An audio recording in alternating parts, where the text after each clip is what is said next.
Seja ao Mesa de Debates, eu sou o Guilherme. Vai começar mais uma entrevista, né? Eu tô com a Kate e nós vamos conversar em relação à questão do transporte público, mas desta vez não em São Paulo, e sim do Rio Grande do Sul, né? Então, sem muita demora, Kate, por favor, se apresente. Olá, tudo bom? Meu nome é Kate, eu sou funcionária da Transurb, empresa de trens urbanos aqui do Rio Grande do Sul. E eu também faço parte do Sindicato dos Metroviários aqui do Rio Grande do Sul também. A minha função é de estações. Pode falar. Não, continue. Pode, eu te interrompi. Não, eu só ia complementar que eu trabalho nas estações, então é o meu cargo, não sei como é que aí em São Paulo vocês chamam, mas aqui eu trabalho na bilheteria. Ok, maravilha, Kate. Então vamos começar as perguntas, né? A primeira pergunta que eu faço para você é o seguinte: aqui em São Paulo, né, o transporte público, seja metrô ou também seja ônibus, é alvo de bastante discussão e bastante polêmica na pandemia, né? Como um centro de aglomerações e tudo mais. Eu queria perguntar aí para você, né, como que está sendo essa questão aí no Rio Grande do Sul? Bom, aqui no Rio Grande do Sul a gente também enfrenta alguns problemas em relação ao transporte público, porque nós tivemos uma redução do transporte rodoviário, né? Os ônibus que faziam grande parte do transporte dos trabalhadores aqui, eles acabaram, por causa da pandemia, as frotas foram reduzidas. Então, muitos desses trabalhadores acabaram tendo que migrar para o metrô. Então, sim, nós temos problemas. Eu acredito que numa proporção um pouco menor que São Paulo, mas temos sim problemas. A gente teve que colocar trens em horários reduzidos. Por conta disso, também tivemos alguns problemas em relação aos horários de pico, né? Muitas pessoas pegando o trem no mesmo horário acaba dando sempre muito problema.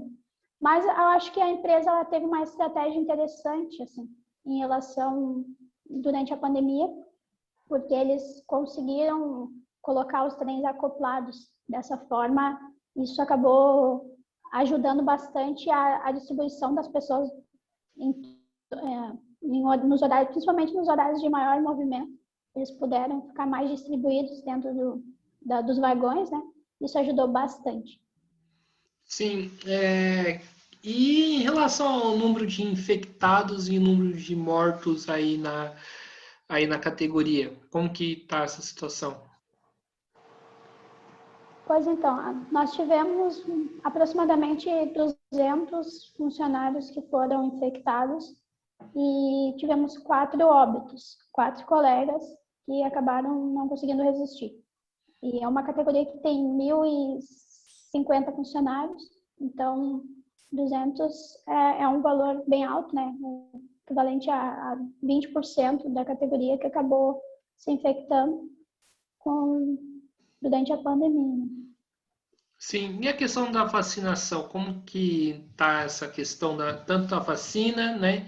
E o Estado tem oferecido as condições necessárias para os trabalhadores atuarem durante a pandemia? Pois então, o Sindicato dos Metroviários, desde que começou a pandemia, vem fazendo um trabalho bem voltado ao trabalhador e fazendo com que, uma vez que a empresa não tem nos assistido em relação a testes de Covid, a fornecimento de equipamentos de proteção, o sindicato sempre começou fazendo já desde o início essa parte de auxiliar e custear toda a parte de testes e fornecer os equipamentos de proteção. E agora a gente teve uma conquista bem relevante para todos os metroviários aqui do Rio Grande do Sul, que foi a vacinação. Nós tivemos, em parceria com as prefeituras dos municípios aqui do estado, de Porto Alegre, da região metropolitana, todas as cidades, elas acabaram oferecendo uma quantidade X de vacinas e a gente pôde, então, imunizar boa parte da categoria. A gente tem aproximadamente 500 pessoas numa categoria de 1.000 que foram imunizadas, né? A gente tem que levar em consideração que são aqueles que estão em ativa, né? Na linha de frente. Nós temos muitos que estão afastados ou que não estão realizando suas atividades, né, laborais, então eles acabaram não sendo contemplados, mas todos aqueles que estão na linha de frente e que quiseram ser vacinados puderam ter essa oportunidade. E essa parceria veio de uma conversa, de uma sugestão do Sindmetrô, que é o sindicato dos metroviários daqui, com a empresa, né, numa reunião, e sugeriu que a empresa conversasse diretamente com os prefeitos. E essas reuniões surtiram efeito, e hoje a gente conseguiu essa grande vitória. Sim, Kate, uma coisa que me chama muito a atenção aí nessa conversa, né, essas parcerias, né, que o Sindmetrô faz, me chama a atenção por quê? Porque, pelo menos eu vejo que algumas coisas, né, são de responsabilidade do Estado. Oferecer vacina, oferecer testes, oferecer né, equipamentos de segurança para o trabalhador é uma obrigação do Estado, né? Pelo menos isso, né? Essas parcerias que o Sindmetrô faz, o Sindmetrô denuncia esse descaso do Estado com a categoria, né?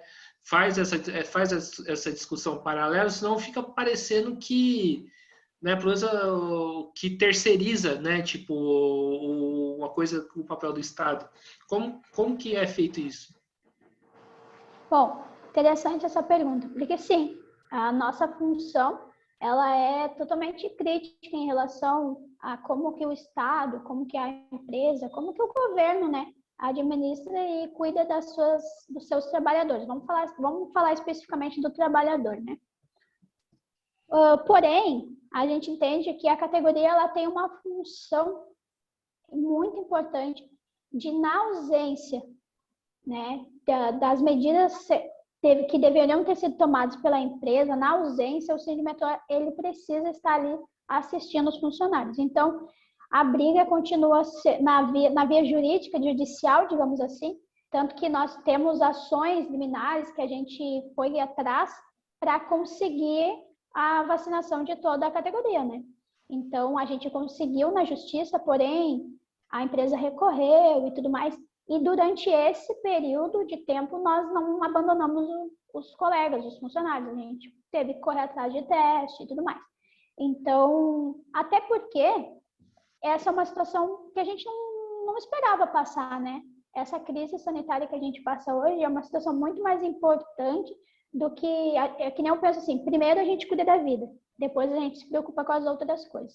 Então, a nossa preocupação era, assim, manter a categoria viva, bem saudável, né? Sem risco de pegar a doença, porque essa pandemia ela atingiu o país todo, né? Então, nós precisávamos tomar uma medida rápida, não podíamos aguardar. Mas existe, sim, uma denúncia. A nossa função como sindicato é justamente denunciar, é apontar, é mostrar o que está sendo feito, por que nós estamos perdendo os nossos direitos e lutar por eles, né? Essa é a nossa função.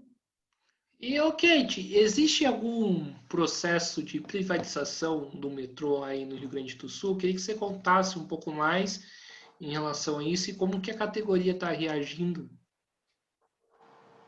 Existe, sim, um processo de privatização e a gente pode considerar que é um processo que já está numa esfera bem avançada. Já existe estudos e a gente entende que o programa de parceria de investimento, a PPI, né, do governo do Michel Temer, que foi lá de 2016 a 2018, ele lançou esse calendário de privatizações e o governo Bolsonaro acabou mantendo. A gente conhece a figura do ministro Guedes e sabe que a intenção dele de privatizar algumas empresas públicas é bem forte nesse quesito. E sim, nós entramos nesse pacote de privatizações. A nossa luta é justamente para mostrar que a empresa sendo privatizada, ela acaba sendo ruim para o usuário, para o público final, né? Então, o sindicato tem até inclusive um estudo que eu posso até, inclusive, depois, se tu tiver interesse, eu posso te enviar um estudo bem interessante, que a gente explica e mostra que não é não é uma boa opção a privatização tanto do metrô aqui do Rio Grande do Sul quanto dos metrôs por todo o Brasil, né?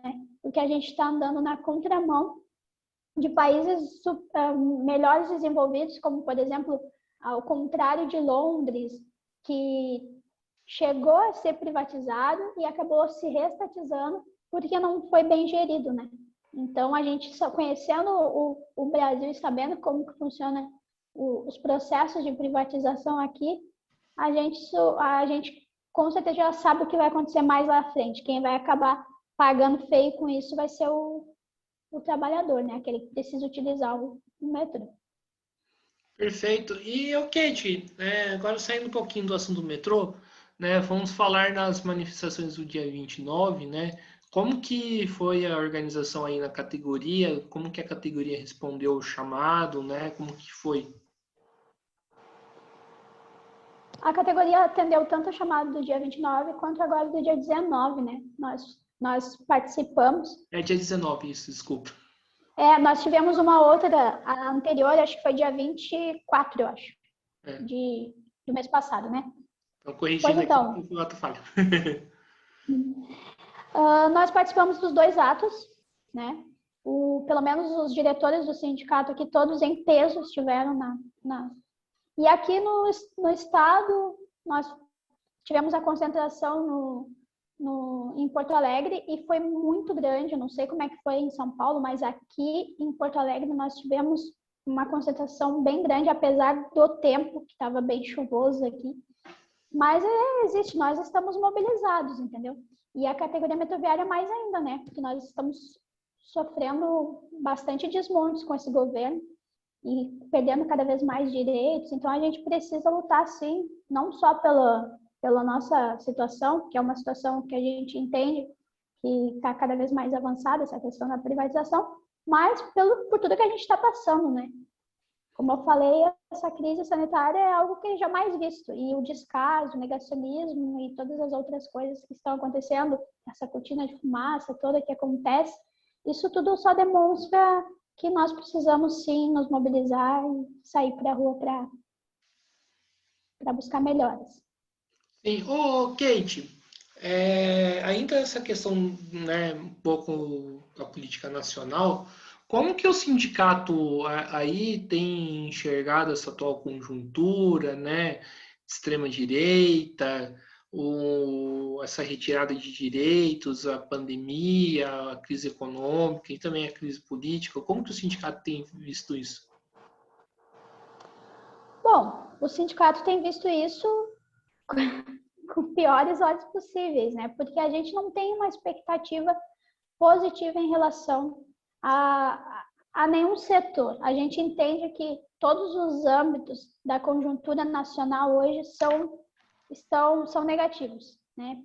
A gente vê hoje um governo voltado totalmente para a elite, voltado totalmente para o enriquecimento das empresas e muito pouco voltado para a população em geral, que é a nossa grande maioria. A gente vê um aumento da pobreza, a gente vê um aumento da fome, que é algo que a gente já tinha conseguido superar, entendeu? Então, é muito problema para ser resolvido. E o sindicato, a categoria, os funcionários, eles têm, na sua grande maioria, entendimento de que nós não estamos passando por uma fase boa de gestão governamental.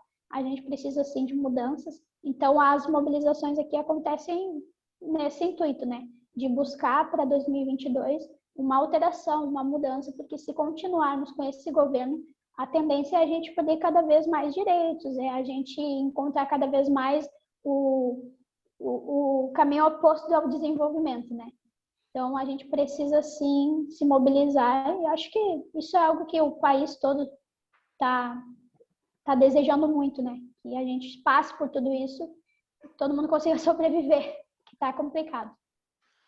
Kate, entrando nessa questão do transporte público, né, voltando um pouco,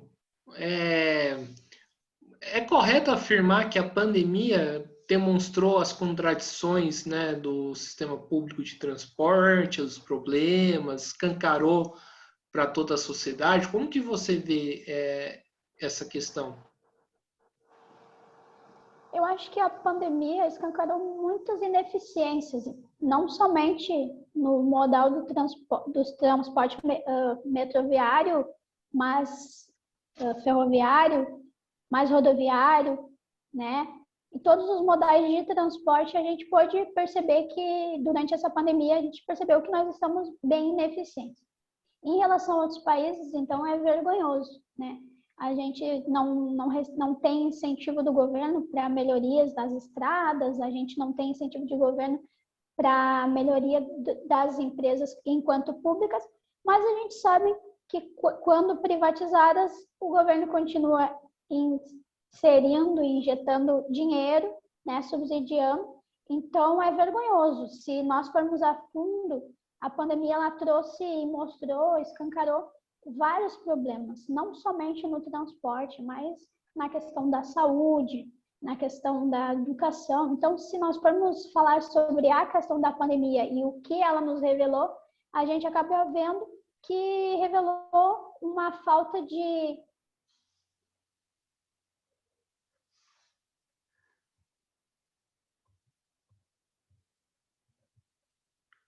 Alô, Kate. Deu uma congelada na imagem. Kate.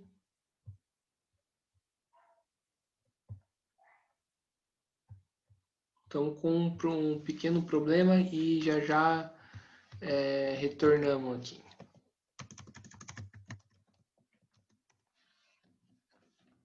Né, a conversa em relação à questão, né, do transporte público no Rio Grande do Sul, né?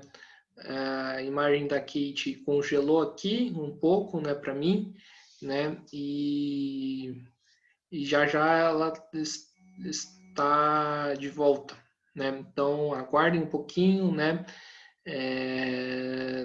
Não saiam daí para a gente para poder retomar essa discussão importantíssima a respeito do transporte público, e aí já está de volta. Continue, Kate. Então, continuando, sim, pois então, é como eu estava falando, a pandemia ela mostrou todas as ineficiências, né, que o país tem e esperamos passar a superar. Eu acho que agora com as vacinas, acho que o panorama vai mudar um pouco. Eu não sei como que vai ser o comportamento, né, porque agora a gente está em vésperas de eleições, então o comportamento do governo agora tentando se aliar ao centrão, fazendo algumas negociações para se manter no poder, talvez possa refletir ainda mais todos os problemas que o nosso país tem, ou tapear, né, como acontece durante quase sempre, que é o povo não saber o que de fato acontece nas entrelinhas lá. Sim, deixa eu te perguntar uma coisa, o sindicato do metrô do Rio Grande do Sul é filiado a qual central sindical? CSP com lutas. CSP com lutas? CSP com lutas. Maravilha. E a questão da higiene, né, do metrô, como que é feita essa questão? Porque além do uso de máscara, o uso do distanciamento social, né, precisa ter toda uma questão de higiene. Como que o Estado vem tratando esse ponto no seu entendimento? Existiu também uma cobrança da parte do sindicato para que a empresa intensificasse a higienização durante a pandemia, né? Como aumentaram a quantidade de vagões, utilizando trens acoplados, existe uma necessidade que tivessem mais funcionários para fazer a higienização, principalmente no desembarque das estações que são as últimas estações, que é onde o trem para e tem como fazer esse tipo de higienização. Então, durante um tempo, isso foi intensificado, aconteceu. Hoje, já não acontece mais.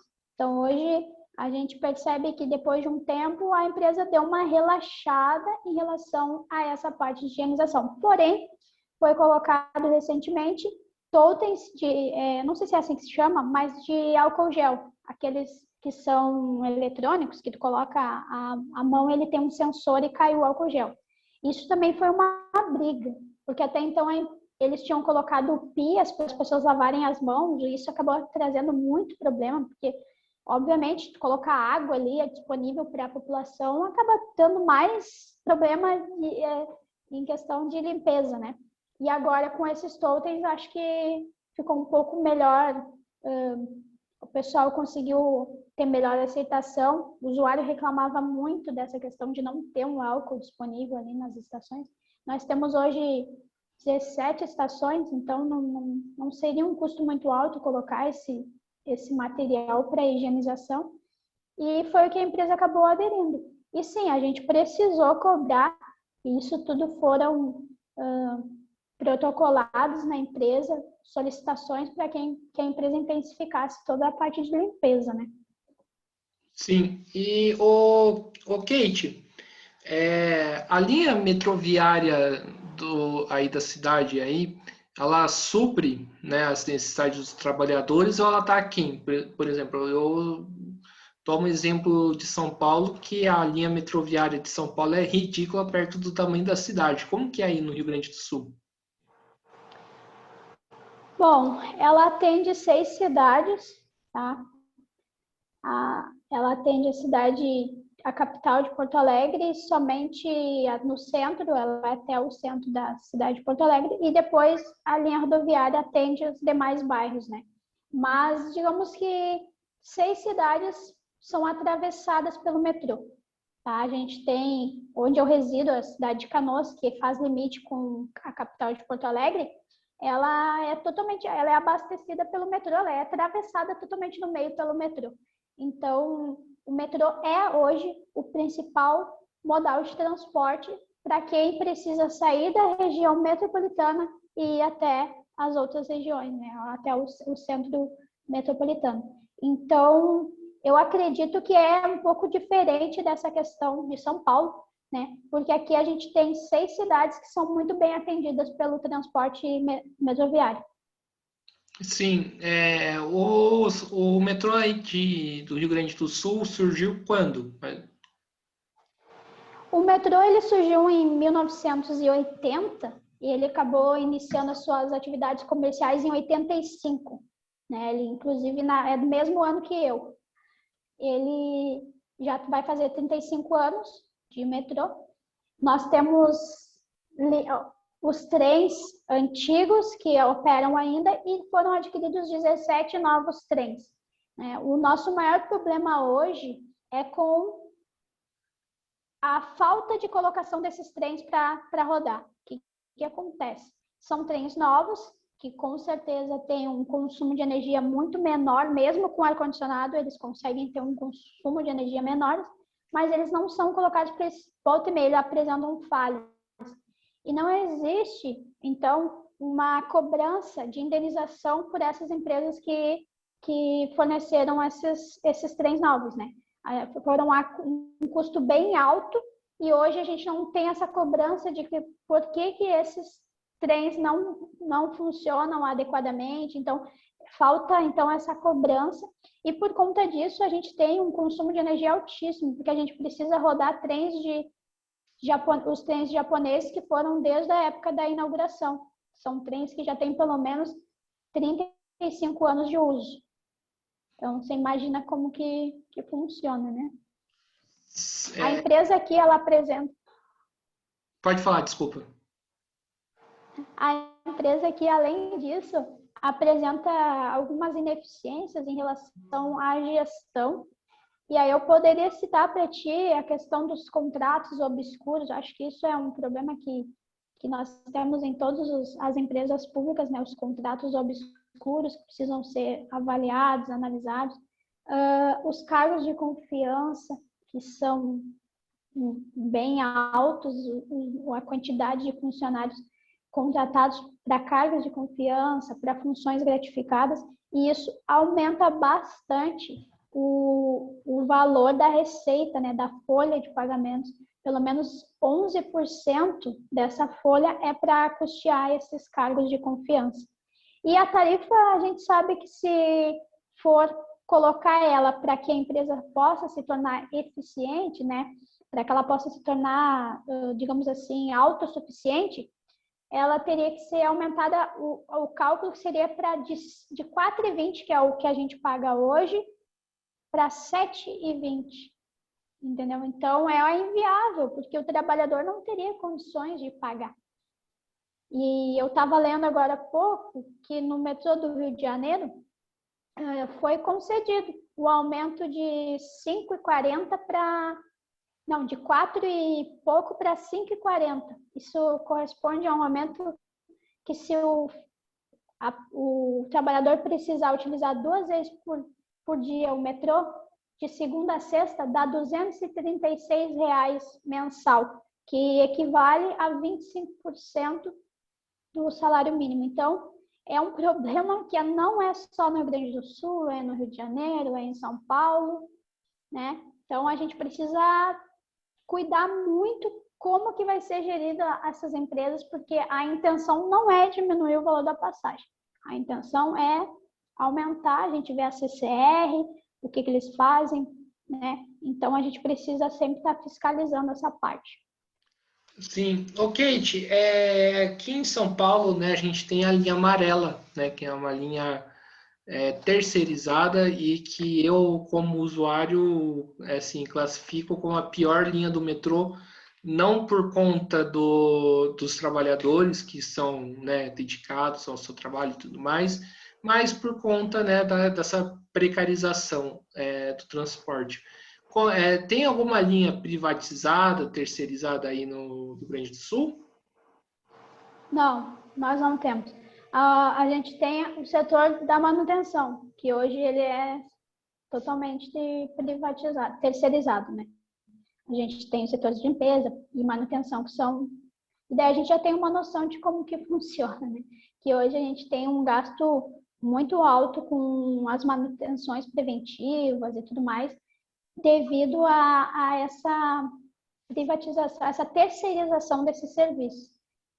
Enquanto nós tínhamos um serviço que era totalmente nosso, público aqui, nós não tínhamos uma quantidade tão grande de manutenções e necessidade, né? E a briga hoje aqui também, não sei se aí no estado de São Paulo vocês têm esse problema em relação às escadas rolantes. A gente recebe muita reclamação. Porque as escadas não estão funcionando, os usuários fazem reclamações nas redes sociais, e aí a gente explica, poxa, a escada rolante é totalmente terceirizada, entendeu? Então, se dá problema nas manutenções, já é um serviço que já foi terceirizado e apresenta sempre problemas. Sim, perfeitamente. E aqui, né, conforme relatado, né, por alguns dirigentes sindicais aqui de São Paulo, principalmente no metrô, mas isso equivale para o ônibus também, né, existe um esquema, né, do Estado, né, de quanto mais você coloca das empresas, quanto mais você coloca gente dentro do ônibus, mais você ganha, né? Existe algo desse tipo aí no Rio Grande do Sul? Eu acho que aqui a gente está num processo para que isso aconteça, tá? Como a gente tem hoje um projeto totalmente privatista, o que a gente acha que pode acontecer no futuro? Que o lucro seja a principal busca da empresa, né? Que vira a ser a ganhadora da concessão. A gente sabe que, como exemplo, na linha amarela e também no metrô lá do Rio, que também é terceirizado, que também é concedido, a gente sabe que foi isso que aconteceu, né? Que toda a intenção é que o lucro seja justamente esse. Não importa o valor da passagem, não importa a qualidade do serviço e nem a segurança. A gente tem hoje o metrô do Rio Grande do Sul como um exemplo em relação à segurança. Nós temos um metrô muito seguro, um metrô que também é considerado limpo. Todos esses questionamentos que você está me fazendo, eu tenho até pouco para falar a respeito, porque nós temos um metrô que é, sim, considerado um dos metrôs mais seguros do Brasil. Tá? A gente teve um acidente durante esses 35 anos, somente um acidente. Não tivemos mais nenhum acidente com mortes, entendeu? Então, dá para considerar que é, sim, um metrô que tem prestado um serviço de segurança. A gente sabe que a partir do momento que privatizar, eles não vão se preocupar com a questão de segurança, porque as manutenções não são feitas da mesma forma com que seriam se fosse ser feito dentro de um âmbito público. Então, eles vão se preocupar sempre em aumentar o valor da passagem, aumentar a quantidade de pessoas que utilizam, sem se preocupar com a questão da segurança, do preço. E esse, inclusive, é o carro-chefe da nossa campanha contra a privatização. É um metrô mais eficiente, mais seguro e mais barato. Sim, e por que, no seu ponto de vista, né, então o sindicato, o metrô do Rio Grande do Sul está numa situação melhor do metrô de São Paulo? Por quê? Ou você acha aí? Eu, eu acho que é um metrô que tem uma categoria menor, né? Eu acho que o valor que o governo acaba tendo que investir é menor em relação, então acaba sendo menos subsidiado pelo governo, sendo menos os aportes que o governo precisa dar são menores, mas não acho melhor não é essa a questão. Eu acho que nós estamos na frente em relação às terceirizações. O que acontece? O metrô hoje do Rio Grande do Sul, ainda nós não temos um processo que já aconteceu de terceirização, ao contrário da linha amarela, por exemplo, de São Paulo, que já aconteceu. E a gente sabe que não é um metrô bom. Como você mesmo falou, é uma das piores linhas, né, de se utilizar. Então, é isso justamente que eu estou falando. Eu estou falando que hoje a gente tem um serviço que é seguro, que é limpo e que está relativamente barato, mas que a partir do momento que aconteceu uma terceirização, ela pode vir a não se tornar mais seguro, não se tornar mais limpo, não se tornar mais barato, entendeu? É essa minha observação em relação a isso. Eu acho que a categoria de São Paulo também é bem grande, são mais de 14 mil funcionários, né? Então, em relação ao metrô do Rio Grande do Sul, que somos 1.000, é bem menor. E eu realmente desconheço um pouco da questão de São Paulo e Rio de Janeiro, eu tenho que estudar mais a respeito, mas eu entendo que a luta daí é muito maior que a luta nossa aqui do Rio Grande do Sul em relação aos desmantes do governo, entendeu? Entendi.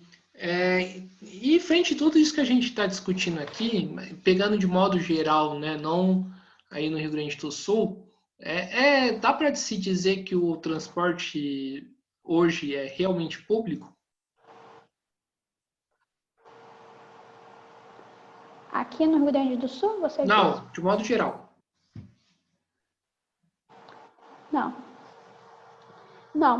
Não é totalmente público, né? A gente sabe que ele deveria sim ser público, deveria, mas a gente não tem, por exemplo,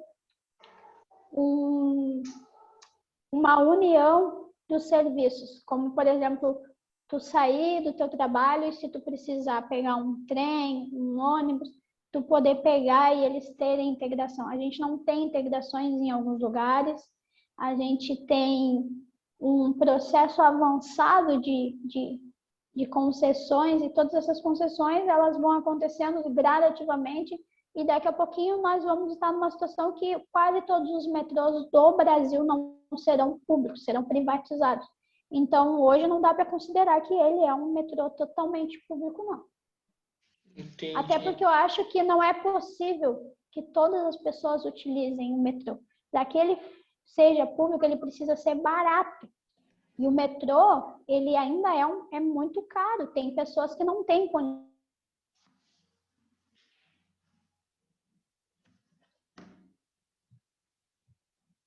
Deu mais uma travada e já retornamos com a entrevista da Kate, né? condições de utilizar.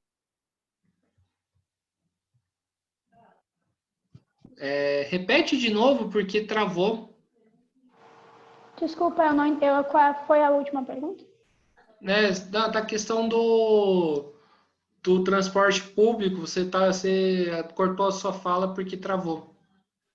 Não, eu estava dizendo que o metrô ele deveria ter acesso, estar ao acesso de todas as pessoas.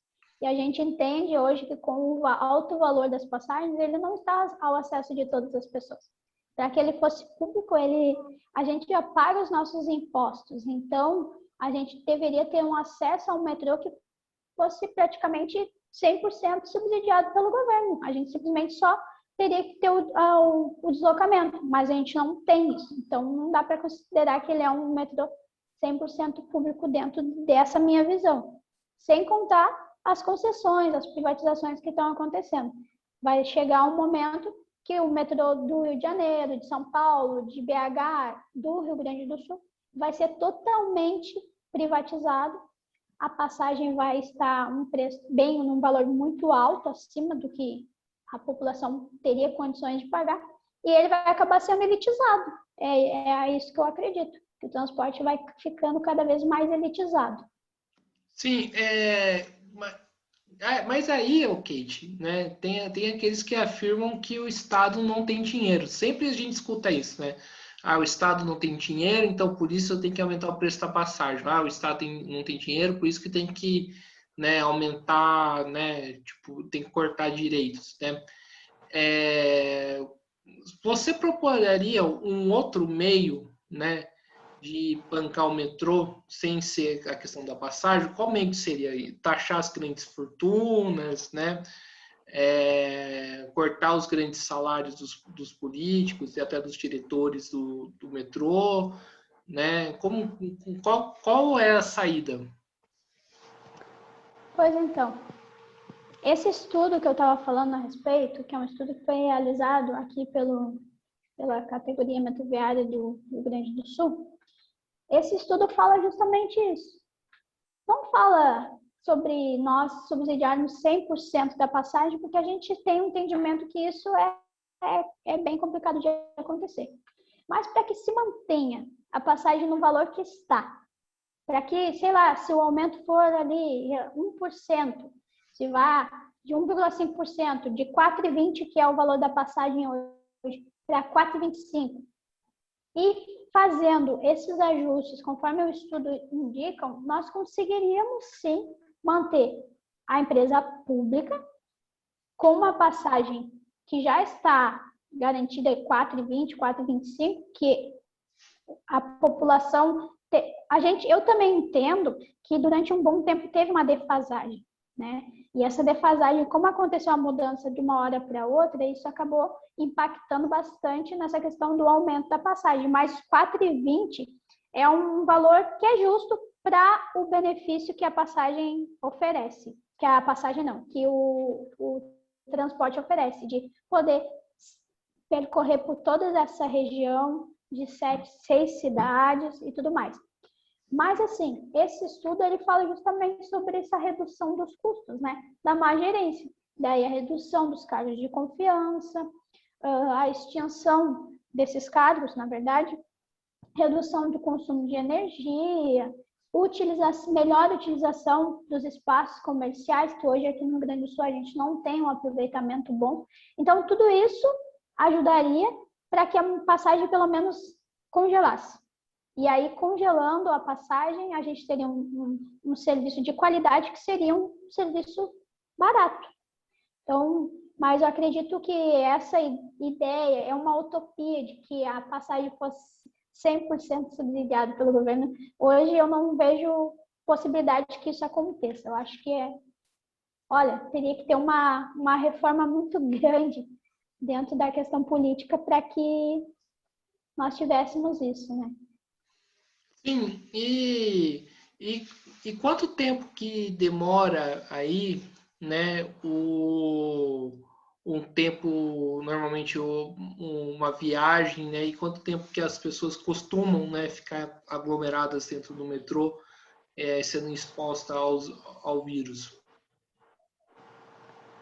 Aqui, uma viagem completa, se deslocando da cidade de Novo Hamburgo até a cidade de Porto Alegre, ela é aproximadamente 55 minutos.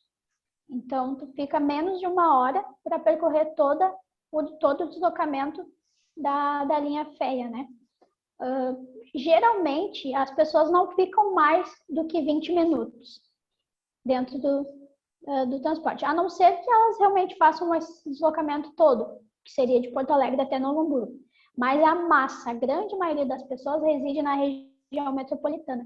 E aí, então, ali, elas se deslocam até o centro de Porto Alegre, né, a capital, ou até mesmo o centro de Novo Hamburgo.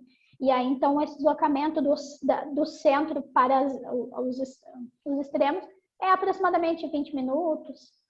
Então, eu posso considerar que, em média, o passageiro fica 30 minutos dentro do metrô. Entendi. E existe toda uma discussão, né? Eu normalmente faço essa pergunta para os professores, né? Mas eu vou fazer aqui para você. O Dória e também eu acho que o Eduardo Leite, né, governador daí, eles aparecem muito como opositores ao atual governo, né? Só que tanto um, tanto o outro tratam o transporte público de uma maneira assim bem ruim, né? E inclusive na pandemia resultando aglomerações, né? E até o questionamento, né, das medidas que o próprio governo implementa. Isso mostra um lado hipócrita desses dois governadores, na sua opinião? Pois então, sim, com certeza. E, inclusive, aqui nós temos uma situação que é a seguinte: hoje a Trenjurb, ela tem participação de acionárias minoritárias do governo do Rio Grande do Sul. Então, o governador do Rio Grande do Sul, ele teria 0,09% de participação, né? O governo do estado, de participação nas ações da Trenjurb. Então, você imagina como que é o nosso... Nós nem temos um diálogo com o governador em relação a essa questão da privatização. Mas existe sim um descaso, eu acho que do governo do estado daqui, do governo do estado de São Paulo também, em relação ao transporte. Acho que independente deles fazerem hoje uma oposição ao governo federal, até então eles estavam do lado do governo federal, então eles têm um pensamento totalmente liberalista em relação a empresas públicas, que é um problema para a questão do transporte. Então, sim, eles são considerados inimigos da eficiência dentro do transporte, porque eles acham e acreditam que privatizando, que concedendo, eles tiram essa responsabilidade das mãos deles, tocam para frente, só que isso é uma demonstração de que eles não sabem gerir, que eles não sabem administrar e governar, né? O governador Eduardo Leite, ele vem fazendo bastante afronta ao governo, ele vem mostrando que não está contente com o governo federal e algumas vezes foi citado, inclusive, que ele é um dos nomes ao lado do Dória ali, né? Para tentar fazer uma oposição,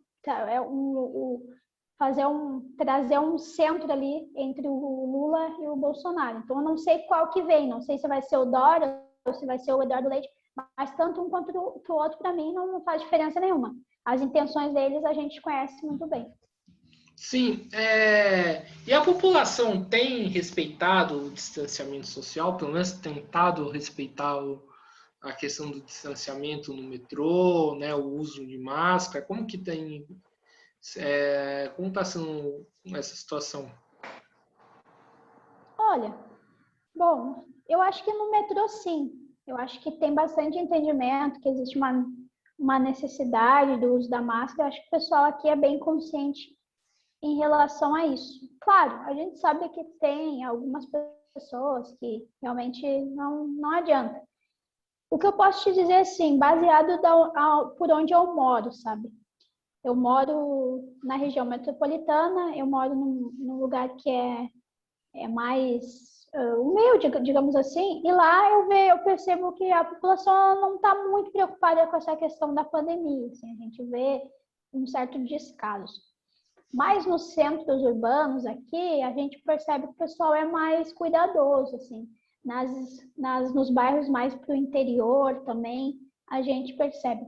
Porém, como o avanço da vacina aqui no estado é um dos melhores, se tu for ver, aqui o estado do Rio Grande do Sul é um dos que mais já vacinou, eu acho que o pessoal está meio que se baseando por isso e está começando a relaxar nas questões de distanciamento. Então, isso é preocupante, porque a gente aumentou a quantidade de internações, de casos, de mortes aqui, e mesmo assim o pessoal parece que cada dia está relaxando um pouquinho mais, está abrindo mais comércios, já está voltando à vida normal aqui, que é preocupante, porque a gente sabe que a gente ainda não terminou com esse problema. Entendi. E o governo vem fazendo campanha de conscientização para a população na hora de usar o metrô, né? Tem oferecido máscaras, né, para a população ou não? Não, nós não temos nenhum incentivo do governo para os cuidados dentro do transporte. Isso não aconteceu. A própria empresa também não fez nenhuma campanha voltada a isso. E quem realmente trabalhou e lutou, fez campanha, brigou, foi realmente o sindicato, porque a empresa não teve essa preocupação. Nós tínhamos até uma proposta de oferecer máscaras para a população, né? Porque muitos chegam lá e esqueci a máscara. De ter mas não foi em frente. Essa situação acabou não passando da conversa. Então, isso já é uma demonstração que não existia um interesse do governo em cuidar do trabalhador que estava em deslocamento. Sim.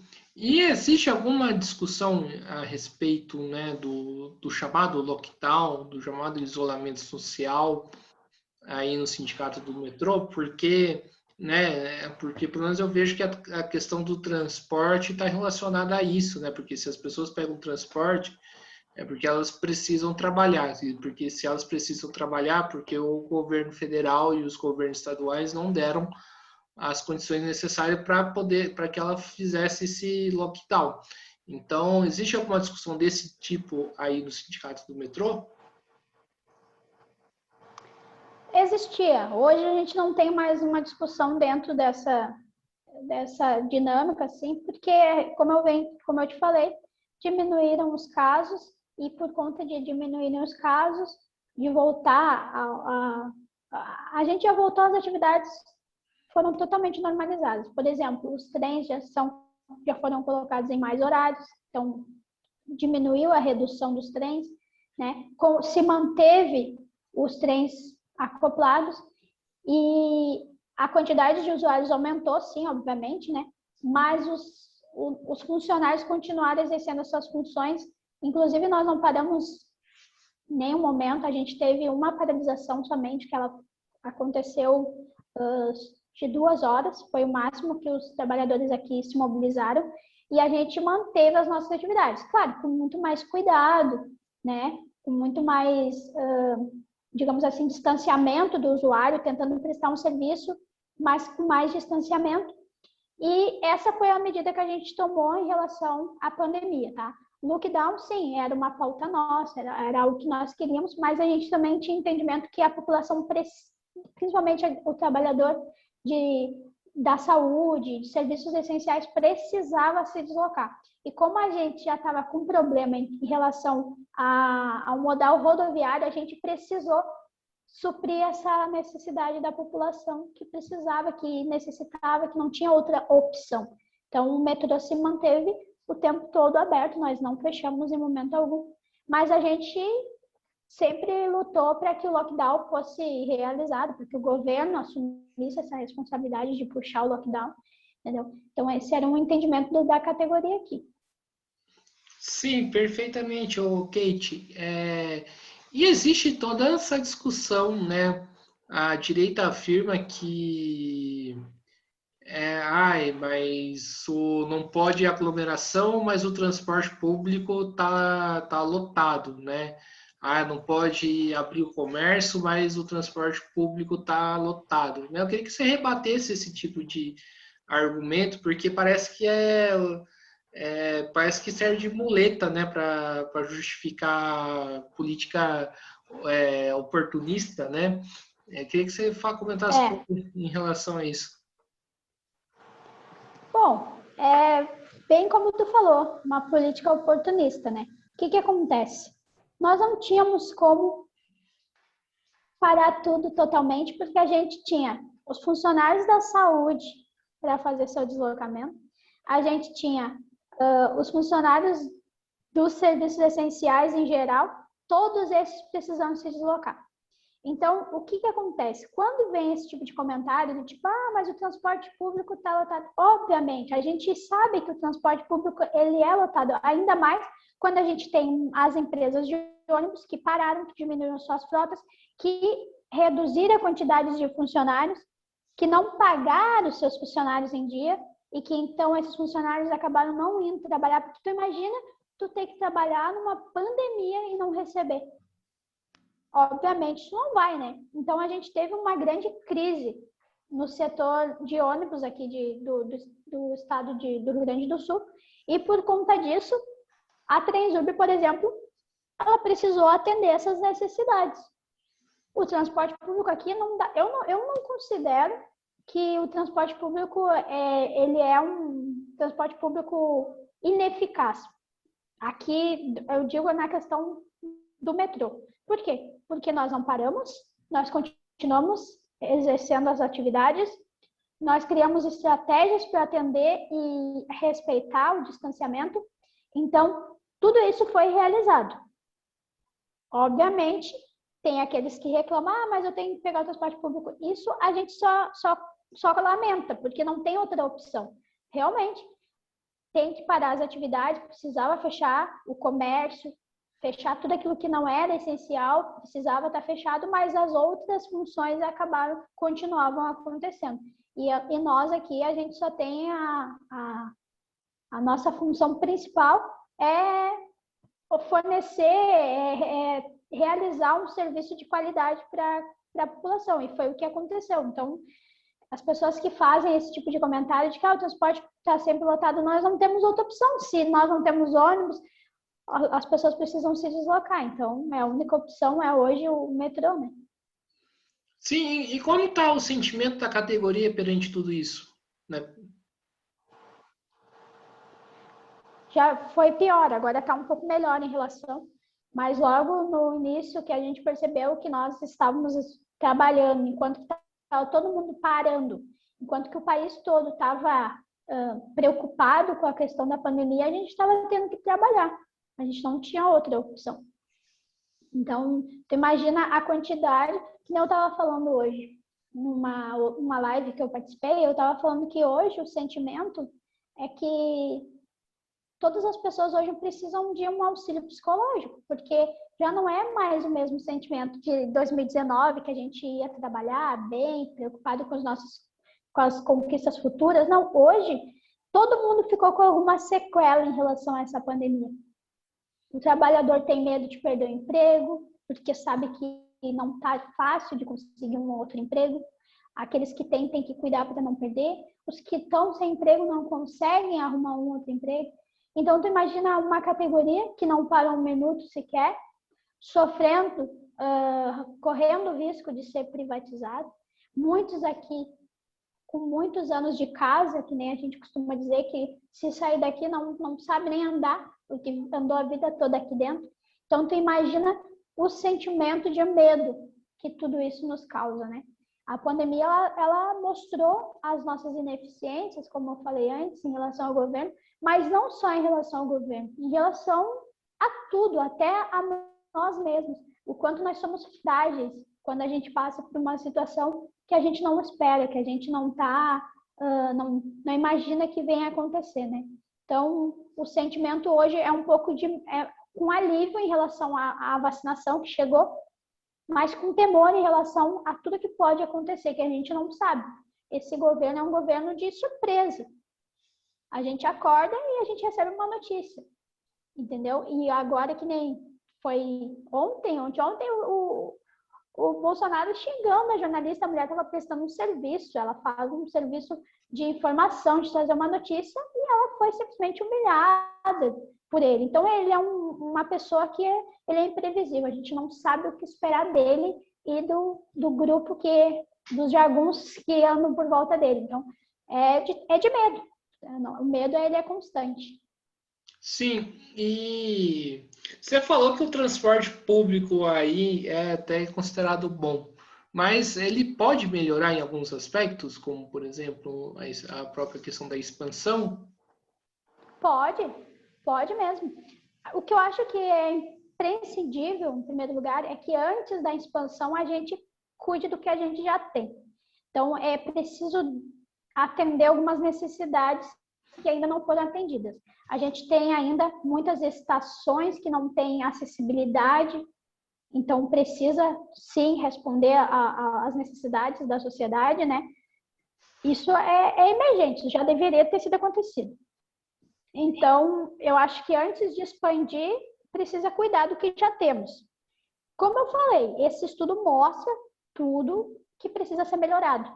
Então, significa que tem como melhorar, tá? Ele é um transporte que ele pode ser considerado eficiente quando a gente fala, por exemplo, do atendimento especializado a deficientes. Que aqui, eu não sei como é que funciona em São Paulo, mas aqui a gente recebe o deficiente visual ou o cadeirante, a gente larga ele dentro do trem, informa a estação que ele vai descer, quando ele chega lá na estação, tem alguém esperando por ele, larga na porta da estação e ele segue. Entendeu? Então, existe um comprometimento para que o usuário tenha uma viagem tranquila, uma viagem de sucesso, digamos assim. Pode melhorar? Claro que pode melhorar, tem muita coisa para melhorar. Mas eu acho que na questão de atendimento ao público, a gente tem uma qualidade de atendimento razoável. Eu acho que dá para considerar boa. Pode melhorar, obviamente, sempre pode. Mas podemos considerar que, para o usuário, ela é um atendimento bom. E aí, o que teria que melhorar é colocar os trens novos para rodar mais, porque são trens que têm ar-condicionado. Isso traz conforto para a população que precisa utilizar. Colocar todos eles para funcionar. Aumentar a quantidade, talvez, de trens em horários mais... que são considerados horários de pico. E fazer uma integração com os ônibus. Isso é essencial. Então, essa integração ela já existiu e ela foi retirada. Entendeu? Então, hoje existe uma necessidade, porque muitas pessoas que moram na região metropolitana, moram mais para dentro dos bairros, elas precisam pegar o ônibus para chegar até o metrô e do metrô ir até ao centro de Porto Alegre, ou até mesmo o centro de Novo Hamburgo, ou outras cidades. Mas existe sim uma necessidade de integração. Então, as melhorias deveriam acontecer dentro desse aspecto, de integrar com os ônibus, de dar mais acesso, ter mais opções para as pessoas poderem utilizar o metrô com melhor qualidade. Sim, eu imagino que você seja também usuária do ônibus aí de Porto Alegre, né? Como que você classificaria o transporte público de ônibus, né? Já que, enquanto usuário. Bom, eu não sou usuária de ônibus, mas eu posso dizer baseada nos telejornais que a gente tem aqui, né, nos noticiários. Existe uma reclamação muito grande em relação às empresas de ônibus daqui do Rio Grande do Sul, tá? A gente sabe que algumas linhas são retiradas, eles simplesmente não informam a população, eles mudam trajetos. Então, o que a gente percebe é que parece que brincam com a população. A pessoa está ali muitos anos utilizando uma linha, quando vê, simplesmente extinguem a linha. Poxa, não tem como fazer isso, a população, né? Então, acho que esse cuidado, existe uma falta de cuidado em atender toda a população. O que eu vejo hoje nas linhas de ônibus é que eles estão muito mais preocupados com a segurança das suas frotas Porque tem, claro, a gente sabe que tem lugares que são mais perigosos, tem lugares que tem mais risco de assalto, e essa preocupação deve existir com o motorista, com o cobrador, com as pessoas que estão prestando aquele serviço. Mas a população daqueles locais não pode ser desassistida. Então, precisaria ter aí, junto com as polícias, com as nossas polícias militares aqui, deveria ter um engajamento, sabe? Um trabalho em conjunto, onde pudesse aliar o transporte acessível a todos os lugares, a segurança pública, né? Também aliada a esse transporte. Então, eu não sou usuária de ônibus, porque eu realmente moro numa outra cidade, na cidade de Canoas, e eu moro bem próximo da estação de metrô, então eu muito dificilmente pego ônibus. Mas tanto nas regiões metropolitanas, o problema é o mesmo, tá? Frotas que não atendem a necessidade de todas as pessoas, lugares que ficam inacessíveis. Então, eu acho que esse deveria ser a melhoria dentro dessa questão dos ônibus, deveria ser um trabalho de fazer com que o metrô e as empresas de ônibus trabalhassem em conjunto, né, de uma forma mais unificada, fazendo com que atendesse a toda a parcela da população que reside naqueles locais. Vocês têm percebido caso de assédio moral aí no metrô do Rio Grande do Sul nesse período? Bom, o assédio moral, ele acontece, ele é inevitável de acontecer, porém hoje o que mais nos preocupa, inclusive é uma pauta que a gente vem lutando bastante, é o assédio sexual, tá? A gente teve recentemente um caso de um funcionário mesmo da empresa que assediou outra colega, entendeu? Então a gente criou uma frente de luta feminista, de luta das mulheres, voltadas à conscientização, à orientação em relação ao assédio. Então, dentro dessa luta, a gente colocou todos os demais tipos de assédio, moral, né, o assédio sexual, e todos eles, o verbal, tudo que é tipo de assédio, a gente colocou dentro dessa luta, dessas ações que foram realizadas aqui pelas metroviárias. E essa luta ela repercutiu bastante, a gente teve bastante espaço nas mídias locais para falar a respeito, porque é algo que está encrustado na nossa sociedade, o machismo estrutural e todos os outros problemas que a gente tem certa dificuldade de abrir, de expor, porque é algo que é muito íntimo, né? Um assédio sexual é algo que ele agride demais a pessoa que recebe o assédio. E é um problema porque tu dificilmente consegue provar que aconteceu aquilo. Então, tu imagina dentro de um âmbito de trabalho, tu sofrer assédio sexual, é algo que tu precisa brigar muito, tu precisa lutar muito. Então, a gente cobra, sim, que a empresa, que os municípios, que os estados orientem as pessoas a comportamentos que deveriam ser automáticos da pessoa, de como ela deve se portar em relação a mulheres, a qualquer outra situação assim. E vou te falar que assédio moral acontece bastante, tá? Muito, bastante. E é preocupante, porque dentro de uma empresa onde todo mundo exerce a mesma função, o assédio moral acaba sendo algo que tu tá brigando com teu irmão, né? Tu tá batendo em alguém que é da mesma hierarquia que tu. Mas naquele momento, tu não pensa isso. Então, acho que é algo que a gente precisa combater, denunciar e se tiver que entrar com esfera jurídica para resolver, eu acho que é cabível, tem que ser feito algo para que haja punição. Perfeito, Kate. Estamos chegando aqui no final de uma entrevista do Mesa de Debates. Quero primeiramente agradecer por você ter aceitado o convite, né? Gostei bastante da conversa, né? E espero que essa discussão, né, ajude, né, a categoria avançar na luta. E peço para você fazer as considerações finais.